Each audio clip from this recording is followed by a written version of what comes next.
নমস্কার বন্ধুরা, update and breaking নিউজে আপনাদের প্রত্যেককে স্বাগত জানাই। এই মুহূর্তের সবচেয়ে বড় খবর, মমতা বন্দ্যোপাধ্যায়ের কোচবিহারের সভার আগেই বড়সড় ভাঙন তৃণমূলে। কোচবিহারে মথুরাপুর গ্রাম পঞ্চায়েতে একাধিক তৃণমূল কর্মী নিশীথ প্রামাণিকের সাথে বিজেপি পতাকা তুলে নিয়ে বিজেপিতে যোগ দিল।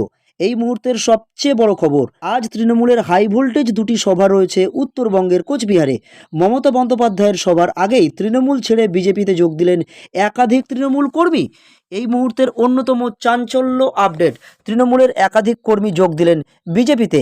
আজ উত্তরবঙ্গে যাওয়ার আগেই বড়সড় ভাঙন ঘটল তৃণমূলের।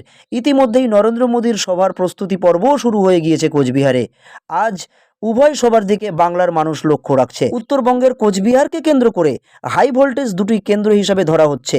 তাই আজ মমতা বন্দ্যোপাধ্যায় উত্তরবঙ্গের কোচবিহারে পৌঁছানোর আগেই একাধিক তৃণমূলের কর্মী যোগ দিয়ে দিলেন বিজেপিতে।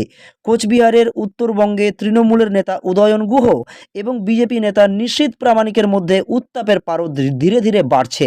আর এর মধ্যেই বড়সড় ভাঙন ঘটল তৃণমূলের। একাধিক তৃণমূল নেতা যোগ দিয়ে দিল বিজেপিতে। আর তার মধ্যেই আজ বাংলায় দুই হাই ভোল্টেজ সবার দিকে লক্ষ্য রাখছে বাংলার মানুষ।